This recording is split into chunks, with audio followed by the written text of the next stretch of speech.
Right, hello everyone. I'm Julia Belle. I'm a broadcaster and I talk about politics for a living. I assume everyone in here at some point in their lives has talked about politics in some capacity. And I'm going to make the assumption that everyone in here at some point or another has left those political discussions feeling like they want to inflict pain on themselves and others. Yeah, me too. There's a reason that politics is banned from the dinner table. But I think I've come up with a theory as to why talking about politics specifically is so desperately unpleasant for so many of us. And bear with me because I'm going to insult you all and everyone. But the reason I think that these conversations are so often the worst is because none of us enter them with the aim of having our minds changed. In fact, changing our minds is rarely even an outcome we've considered at all. Not only that, but while we are also entrenched, we are also all, for the most part, total morons. And I'm including myself in that, and I get paid to talk about politics. So what do I mean when I'm talking about morons in politics? Well, I mean we'll get into heated debates with people about bills that they're passing in Parliament, about Brexit, about whatever it is, the UK's relationship with China. And sometimes these debates get so heated that they'll cause rifts between family members and between friends. People stop speaking to each other over this stuff. But how often have we read that bill that they're passing through Parliament, cover to cover? How many of us have read the Brexit deal? Yeah, it's 1,246 pages long. Sure, we've read articles on it, summaries, perhaps, but if I may be so bold, there was probably a bit of cherry picking going on. You know, reading articles that back up the beliefs that you already had. There's a term for that that's been mentioned already today, confirmation bias. But if everyone's doing this, and I think Sam excellently proved that we all are today, then no wonder these conversations are horrible. So how do we solve this problem? Well, I don't know about you, but when I've gotten heated talking about politics in the past, which has been known, I've been given some pretty terrible advice, and that is to just turn off the news. Stop caring, chill out. If you distance yourself from these problems, you won't get so upset when someone shoots at your trench. I disapprove of this advice, obviously considering my job. But politics is intensely personal. These bills that they're passing through Parliament, they affect your taxes, your chances of buying a house, your immigrant partner's ability to live in the same country as you. This is life and death stuff. No wonder you get impassioned sometimes. I don't think that's to be discouraged. I think a lot of the politicians would love it if you stopped caring, but that's a discussion for another day, or after this, with drinks. So distancing ourselves from it isn't going to work. Another option then is that we try to help ourselves be less moronic about this stuff. I approve more of that advice. Get more informed. That's always a good idea. But it's just not always realistic. 1,246 pages that Brexit agreement was. And it isn't written like Roald Dahl. Not to mention a lot of you in here are university students. So you're trying to learn this new thing in this new place. You've been dealing with a pandemic, uncertain finances, some of you, a looming climate crisis. But you're meant to set aside time to read and understand this in full. This charming excerpt is page 294 from the Brexit agreement. It's a section on passenger name record data, where PNR data retained in accordance with Article Law. I'm just kidding, I'm not going to read it out. Props to you if you are versed on this. I would never discourage that, but expecting it of you all the time just isn't fair. So the problem remains. We can't stop caring about politics, and it's now impossible to be omni-experts, to be reading everything about everything all the time. So what do we do? Well, I have a theory that, in my opinion, is the only obvious course of action left, and that is that we just admit that we don't know everything, or rather admit that we don't know anything. Climb out the trenches and render ourselves open to new information. In other words, we become more willing, or willing at all, to change our minds. It sounds so simple, and yet, as a human race, we seem to be chronically incapable of doing it. And that's because I believe we have been socialized to think that being right all the time, or at least being seen to be right all the time, is something of a virtue, even when it's not true, even when we're wrong, as long as people think we're right, right? I'll give you an example from my own experience. About 7 years ago, I worked at a camp in America for kids as a camp counselor. It was the best summer of my life. And the kids got to do a whole host of things like horse riding, zip lining, pottery making. It was heaven. And part of my job as an adventure counselor was to take them bike riding. And I'm a terrible cyclist, but that didn't matter because I noticed that the caliber at the camp was astonishingly low. And one time sticks out in my mind in particular. It was with a group of 14-year-old boys. And at the start of the session, I asked the boys, as I always did, do you know how to ride a bike? Have you done it before? Have you done it before without stabilizers? Amid a sort of sea of rolling eyes and sarcasm, I could just about extract the words, yes, can we get on with it? Fine. So off we went, and chaos immediately ensued. The ones that knew how to ride went off. One of them couldn't even get the balance right to sit up on the bike and move at all. And the rest of them started wobbling off towards this big lake. So I had to enter triage mode and work out, right, who is in the most imminent danger?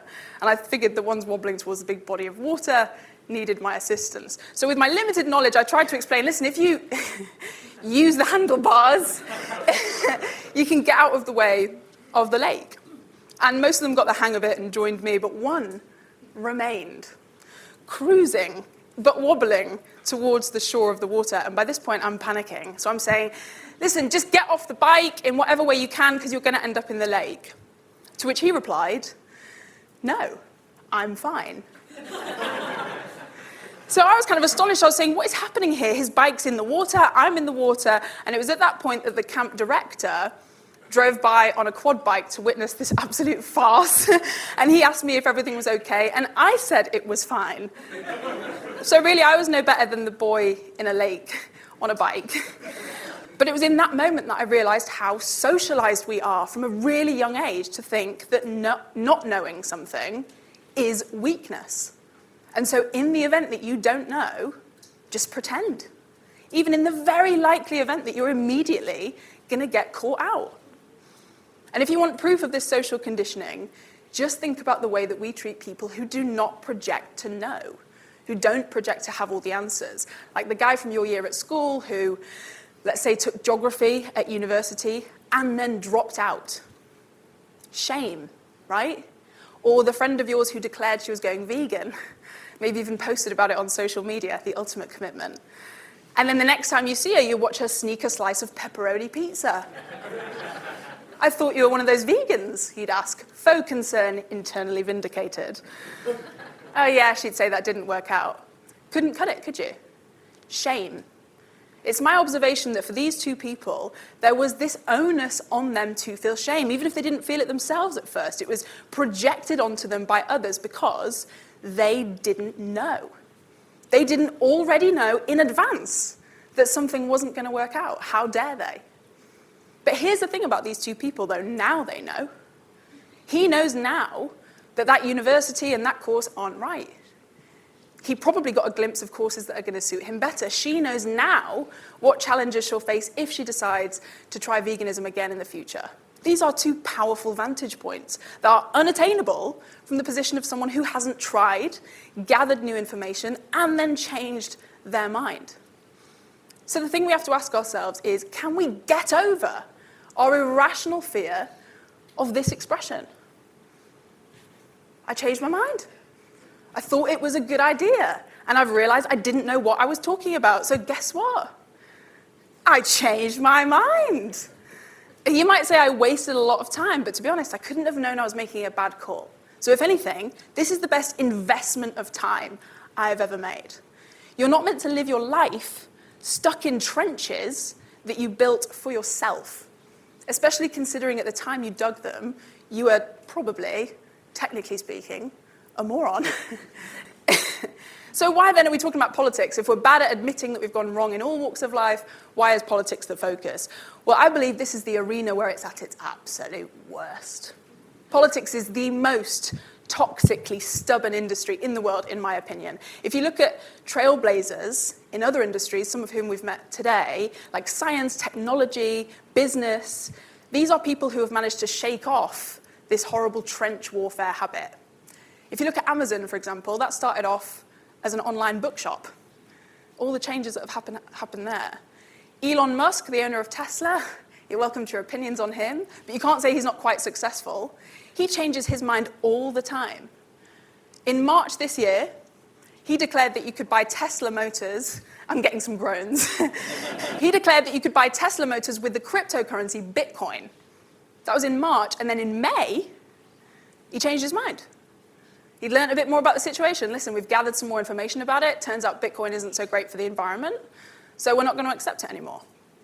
And then since then, he's hinted that he might change his mind back. He's hinted quite heavily, actually. Now, this angered a lot of people, including some people that look really angry in this room. And I know it's an awkward example in that sense, but I'm not displaying support for the decisions themselves. I'm showing you a business person who's in the habit of making decisions, gathering more information about them, changing their mind, and making no apologies for it, ever. In fact, businesses often market themselves as dynamic and cutting edge. We adapt or we die. That's seen as a selling point, not as a source of shame. If you change track all the time, you start getting brave. You start getting used to it. You start taking routes that don't exist yet. You start pioneering. And yet, in politics, this attitude isn't nearly as popular, in my opinion, especially in the UK. Put it this way, in the House of Lords, we still have 85 or so members who inherited their seats. These people inherited them. Not because we elected them, not from merit or life experience, but because their dad or their uncle had access to that seat before them. These are people who contribute to and write laws that we have to live by every day. And how many people who inherit seats in the House of Lords do you think are ethnic minorities? 0. And who do you think cannot inherit a seat in the House of Lords? Women. In 1999, Tony Blair passed a law that said we're going to eke out hereditary members of the House of Lords. That was a law that was passed in 1999, and here we still are. If that doesn't display how sluggishly unchanging politics is in this country, then I can't help you. And I think that concept of sticking to your guns, lying in your trenches, it's infected the veins of our political conversation. It's got to the point where you might feel this. Once you've declared support for something, that's it. There's no going back. People will shame you for that. Margaret Thatcher said it herself. You turn if you want to, the lady's not for turning. Have you heard that expression before? Yeah, this was a really iconic speech that she made when her, let's say, tough economic policies were being called into question, not just by the opposition and within the media, but within academia and even from within her own party. Unemployment was on the rise, the economy was in recession, but changing her mind, backtracking, U-turning, as it's referred to in politics, and she plays on that here, that was out of the question. Don't you sometimes feel like it's got to the point where you can march down the wrong track entirely, but as long as you do it with conviction, you're still celebrated?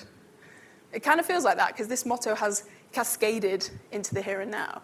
But it doesn't just come from the political leaders themselves. Much like with the vegan and the uni dropout, there are these external factors that kind of exacerbate it. And one key external factor comes to mind here. The media. Me included, right? The hypocrisy of having me stand up here on a soapbox and tell you how toxic this is, when I can remember things I've said on air, and someone on the internet will probably find it, where I have fed into this toxic narrative that changing your mind is somehow weak in and of itself. I'm happy to stand in front of you today and say I've changed my mind about that. It isn't weak. It's just something you need to be able to do in order to be right sometimes. Calling out U-turns makes a great headline. You change your mind, look who doesn't know what they're doing.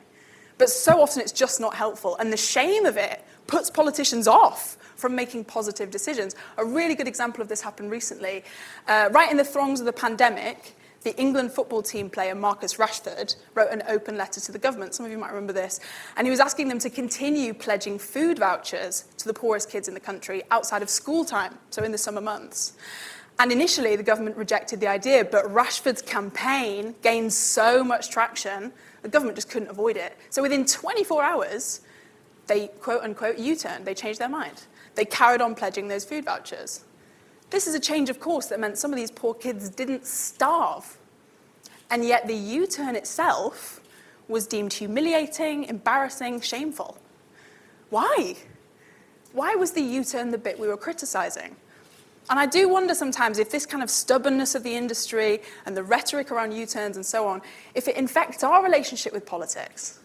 Just sitting here now, can you remember a time that you've completely switched your political opinion? It's hard. Me too. I've spent my whole career trying to prove other people wrong. Have I looked inside as to whether I'm actually right? And it doesn't help that social media, and it's been mentioned a lot today, is a breeding ground for confirmation bias, closed-mindedness, trench warfare. You can just unfollow people you disagree with. You can curate the perfect environment to feed your own moronicness. And look, I'm not saying that you're not right about lots of stuff. Of course you are. And I'm not saying decisiveness is always bad. Your gut is your best friend. That's your soul speaking to you. But what I am saying, and I hope you can see the nuance in this, is that just because you've made a decision doesn't mean that's it. Our toes are dangling off from trench foot.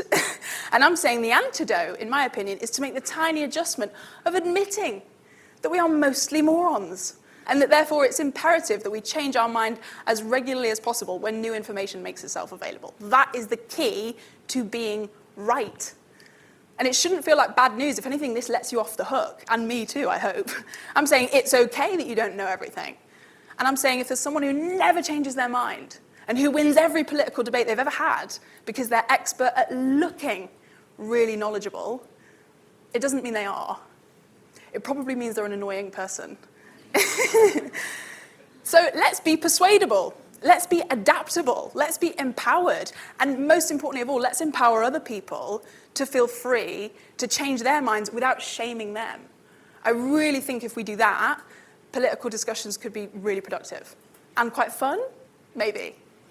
Thank you for listening to my TED Talk. I've always wanted to say that.